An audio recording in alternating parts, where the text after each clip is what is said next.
Testing 1 2 3. Testing 1 2. Testing 1 2 3.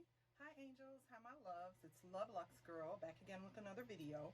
So in today's video, I have a little unusual, different type of video for you guys. It's going to be a story time, and I know a couple of you guys on my channel stated that you liked story times. So this is going to be a story time about corporate bullying. And if that's something that you're interested in, then go ahead and keep on watching, and remember to like, comment, and subscribe on my channel. Okay, so this is a different type of video for me. I took notes. I have a lot to go into, and I'm going to try to go ahead and make this a quick story for you guys. So if you see me looking down from time to time, that's what I'm looking at. I'm looking at my notes. Okay, so basically what I want to talk about is corporate bullying. And I guess I'm a female, so obviously it's going to be corporate bullying against women, or against females, or woman against woman, female against female. So basically I want to start off by saying that there is nothing cool about being a mean girl. There is absolutely nothing cool about being a mean girl. Basically, I want to start off with talking about how it's not cool to throw a rock and hide your hands, how it's not cool to play victim after you've bullied somebody. So basically, what the situation was, how I experienced corporate bullying was, I'm going to just start, freestyling, talking about it off the top of my head, and when I need to, I'll just refer back to my notes. If I don't want to forget to tell you guys anything with my experience about it. So basically, I was working at a particular job, and I guess my issue was that it was a job outside of my immediate field. So right away, I come in through the door, I'm kind of out of place because it's not my particular field of study that I went to school for. Now, I'm highly qualified in my field of study that I went to school for, in my education and my previous jobs. So, however, I took a job working somewhere, hoping that eventually I would climb up the ladder and get a promotion at that position. So, number one, right off the bat, first of all, when you first take a job, when you first go to a job, me personally, you start off nice. Everybody starts off nice. So I started off nice to everyone. I'm not going to show any type of, different treatment to anyone. So a lot of times, being kind, a lot of times people take your niceness for weakness, okay? And basically, I'm not a, of course, I'm not a weak person. I can stand up for myself. And let me say, being the age that I am, and having the prior experience, the professional level of experience that I've had at my other workplaces, and I've gone through the police academy, doing all different types of things in my training for my field of law enforcement and my field of line of work. I'm not weak. I'm not a weak woman. I'm not somebody that you're going to be able to push around. However, I am still a nice human being. I am a nice person.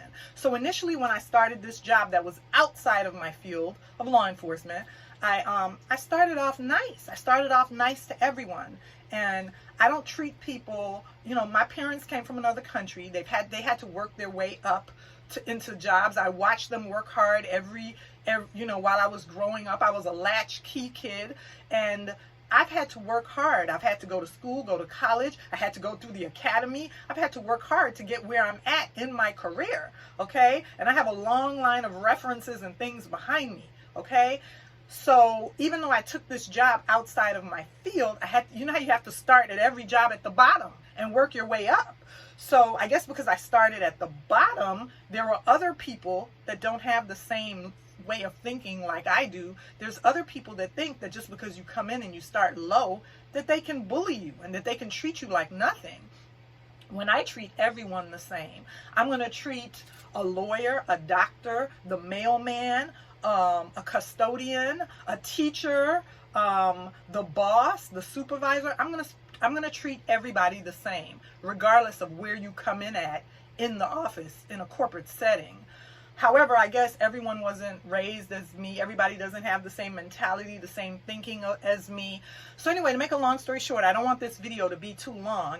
I started off at the bottom of this company, and I was going to have to work my way up to get a high position. And I'm qualified to get a high position in that company, but I didn't come in high position, and I was out of my field.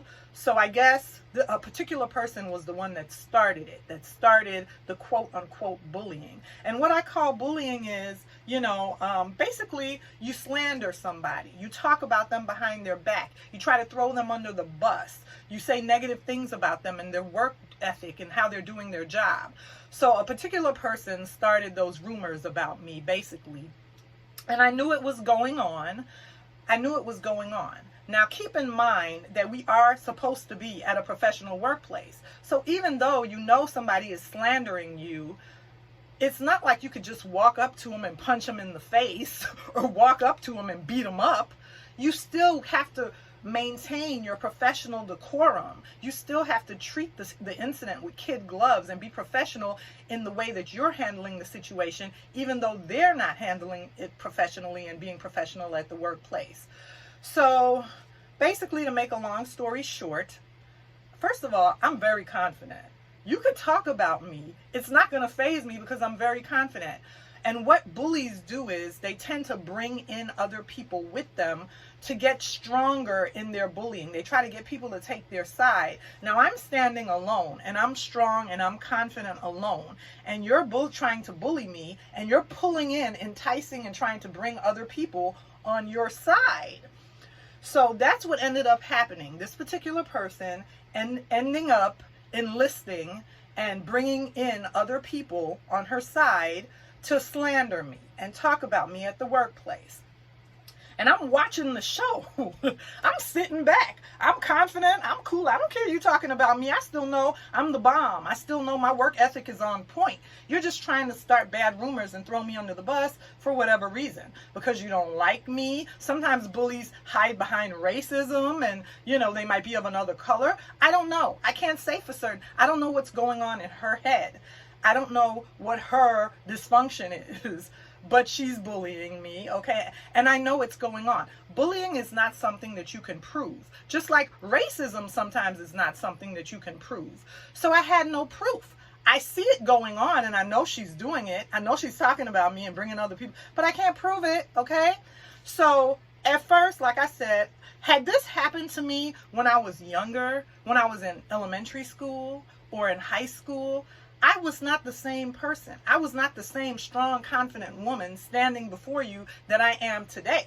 If this had happened to me when I was younger, I probably would have cried myself to sleep at night. I probably would have been, because when I was younger, I was so innocent and naive and humble and sweet. And I still am. I still am. But the world has hardened me. The world has toughened me and made me have to put up, blocks. Going through the academy, being a police officer at one point in my life has hardened me because I've seen things, okay? So basically, even though all that has happened, now I have a more rough edge around me. I can protect myself. I like I said, she was enlisting people. It got to the point, you guys, where there was about, I want to say 15 to 20 people in the office. There was about 15 or 20 people in the office that knew it was going on, because she had talked to different people at different times and tried to throw me under the bus, but they weren't all engaging in it. I would say it was about 15 or 20 people that knew about it. However, there was about 5 that weren't strong enough to walk away from her and say, I don't want to get involved in that. There were about 5 people that would listen to her as she threw me under the bus. Because I know if the situation were reversed, I judge people based on how they treat me. So if somebody had a problem with somebody else at the office, at the workplace, and they were trying to throw them under the bus to me and say, I don't like that person. That person isn't any good. Da da da da da. I would walk away. I would be like, you know what? That's not cool to do. Let me meet that person. Let me judge that person on my own and make my own decisions, my own conscious decisions. I'm not going to just be biased because you don't like that person. I'm sorry we're friends, but I have my own mind. But some of the people that she was talking to about me were not that strong to just walk away. They knew they were going to have to deal with her every day, and they didn't want her to bully them, probably. Anyway, to make a long story short, like I said, I wasn't afraid of this woman, but I can't just beat her up to make her stop. We're at the workplace. So I just basically ignored it because I said, you know what? I'm strong. I'm confident. I don't care what you say about me. I know I'm doing my job. Where I had two mistakes that she made. The two mistakes that she made was, one mistake was that eventually, like I said, about 20 other people knew about it at my job. One mistake was that my bosses, when it gets to my bosses, my direct supervisor that you're trying to slander me and throw me under the bus with, now I have a problem with that. I went to my supervisor and I told him about the problem. And like I said, you can't prove anything. So basically, he suggested, and okay, my supervisor and the person that's over human resources is the same person. So a lot of times when something like this is happening at the workplace, they tell you, the professionals, and I am not a professional, I am no type of psychologist or anything on this subject, I'm just telling you my personal opinion. They will tell you to take it to human resources if you have a problem. So basically I did that. I took it to my immediate supervisor, who is also human resources. And he knows my character. He knows how strong I am. So he said, I know, Dorla, he said, I know you are capable of handling whatever the situation is. He said, now if you would like, I can mediate something for you, but I'm sure you're capable of handling it. I said, no, I don't need you to mediate anything for me. I am capable of handling it. So that happened. And then the second mistake, and this was the straw that broke the camel's back, was this woman, every morning when she came in, she would knock on my door to say good morning. She would knock on my door and wave hello to say good morning to me every morning when she came in. Then she would go to the office behind me and I could see through the glass her at her cubicle talking to someone about me. So that was the straw that broke the camel's back. You're not going to talk about me and be two-faced and say good morning every morning. If you're so confident to talk about somebody and bully somebody, tell them to their face. If I don't like you, I'm going to tell you to your face. I don't like you. You know, if I have a problem with you, I'm going to tell you to your face. I have a problem with you. This woman wanted to knock on my door and say good morning to me and have the audacity to go behind me and talk about me and right behind my back. So that's when I had to put a stop to it. I said enough is enough. One morning she came in to wave and say good morning, and I called her in. I called her in my office and I said, why are you speaking to me? I said, why do you speak to me every morning? I said, you don't think I know what you're doing?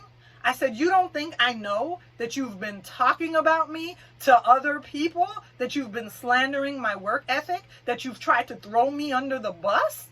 And all she could say, she stood there startled and surprised with her eyes open wide. And instead of denying it, she didn't say she did it. You know what she said, you guys? Do you know what she said?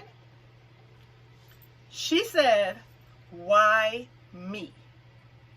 She said, why me? Basically meaning, why did I choose to confront her when I knew about 5 other people had joined in with her that she had enlisted to bully me and slander me and talk about me behind my back? She wanted to know in her mind, why me? Like, why did you pick me out to single me out? I picked you because you're doing it right behind my head. At least maybe some of the other people are going down the hall, going in another office and talking about me where I can't see it. But I see you every morning talking about me and you think I don't know. My ring light just went off. So I'm going to end this video here because basically I've gotten my story out. But I do want to say that whoever you are, all my queens out there, be confident in you. Be confident in what you're doing. Don't ever let another sister, another brother, another anybody steal your shine. basically, that's all I wanted to say. Don't, don't be a victim, because what's going to happen is that person, when you try to say something about it, they cry victim and they act like you did something to them. They try to turn this whole situation around on you and make it seem like you're the bad one.